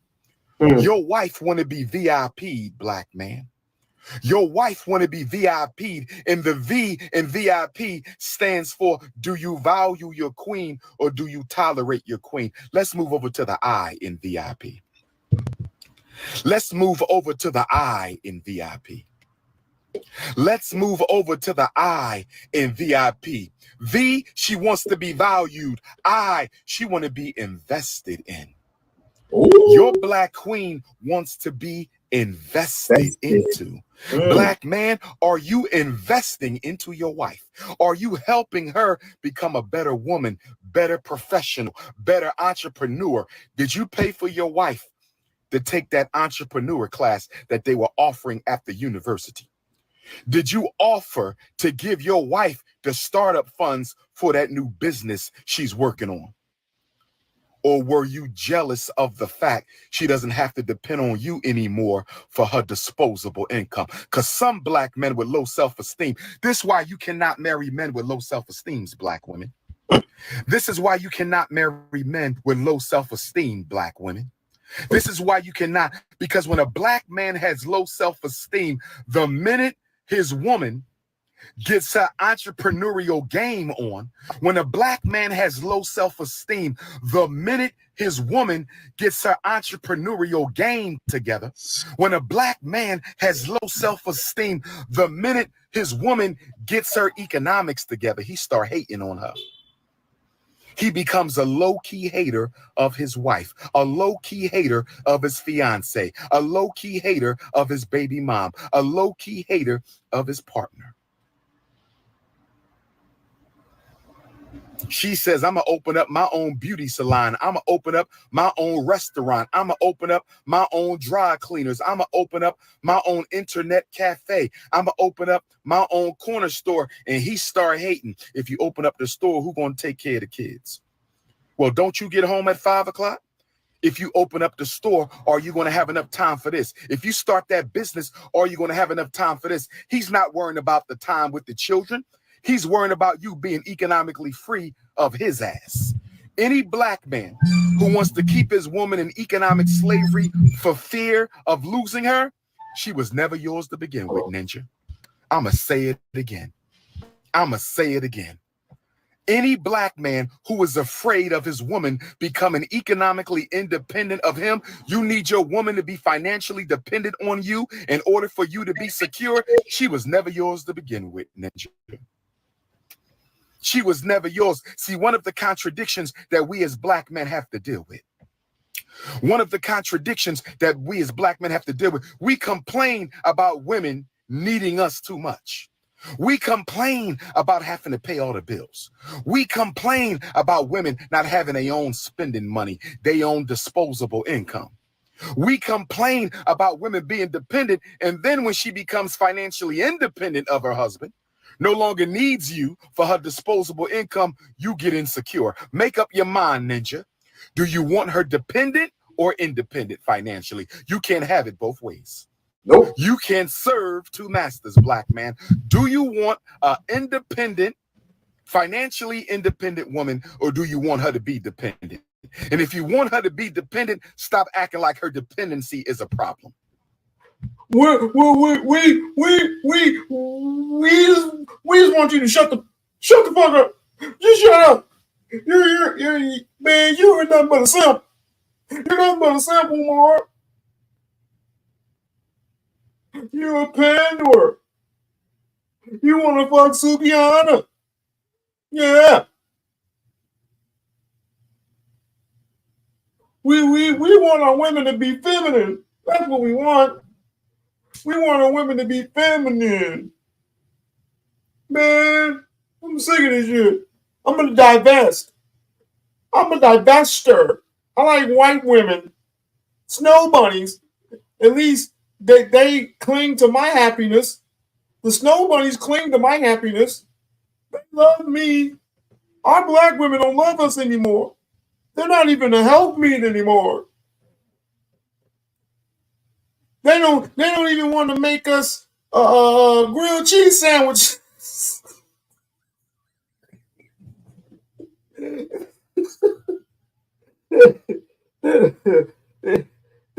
don't want to make us grilled cheese sandwiches anymore.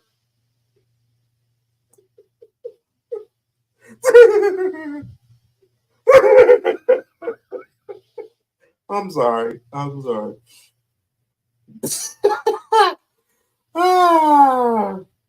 They don't want us to make grilled. They don't want to make grilled cheese sandwiches. You can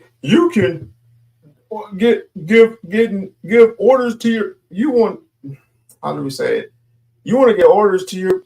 If your boss gives you orders, you're gonna submit to him every time you go to work. But when you come home, you don't submit to me. What's over there? All I want is a sandwich.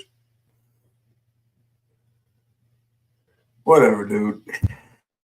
Stop acting like her dependency is a problem, because when she get her game together, you start hating on her business. I've seen black men hate on their woman's business. I've seen black men hate on women who don't need them financially no more. She still loves you. Y'all still a family. Y'all still husband and wife. But something about your low self-esteem complex, something about your poor self-confidence, you can't quite be a man if she don't need you all day long. You got to work on yourself, black man. You got to invest in your woman. You say, you know what, baby, you've been talking about losing weight ever since you had our third baby. Oh, thank you, Umar. Thank you. Man, I'm tired of her gaining weight. She's like Lizzo. Lizzo's losing weight. Slowly but surely, she is losing weight. And quite frankly, I have to say she looks good. Better than she was before. She looked better than she did before. I have to give her props. She is losing that weight. Shit, I can't talk. I've gained quite a few months due to depression, stress and all that. But I'll get it together. I will definitely get it together. It just need me some sleep, some energy, some motivation, and I'll be right there. But y'all need. You know what y'all men need? Do you know what y'all men need? Y'all need some milk. You've been talking about losing weight. I ain't got a problem with you the way you look right now. I ain't got a problem with you the way you look right now. But this is what I'm going to do to help you out. I'm going to pay for a 1-year membership for you at Planet Fitness. I'm going to clean up the basement. I'm going to clean up the shed. And I'm going to buy you an in-home exercise gym. It's called investing in your woman. You know what, baby? You want to take that class? It's 3 months long. I can sacrifice from September to December. I'm going to come straight home from work every day so you can take that class you've been wanting to take. It's called investing in your woman. How many black men value their women? How many black men invest in their women? If she's not VIP'd, if you are not VIP in your woman, you will lose her in these streets. Those black men who think they don't have to give their women the VIP treatment, let me hit you with this too. Even though most black women do not believe in polygyny, even though most black women do not believe in polygyny, even though most black women do not believe in polygyny, your wife will leave you and become the second queen to a true alpha male. I've seen it happen. Yeah, well, they get the message. They truly get the message. I have never seen it. Let me just start off with me. I have never seen it, don't want to see it. It's disgusting. I think we need some testosterone shots. I think we need some, y'all niggas need some milk. Y'all niggas need something. Y'all niggas need something, bro. Because I have never had, since from 2019 on up, I have never seen this many men act this damn feminine before. It's never happened. It's never happened in my era, at least. Never. Even in the 90s, it's never happened. Men are more vocal now. Good. Be vocal the right way. Just like those men tonight when I was playing that clip about the whole immigrant thing. Now, if you want something to yell at, if you want something to complain about what's going on in Chicago. Of course, they blamed it on the women too. I'm about to get up out of here. I'll probably see y'all later tonight if I have time, if I have energy. But y'all have been great. Peace.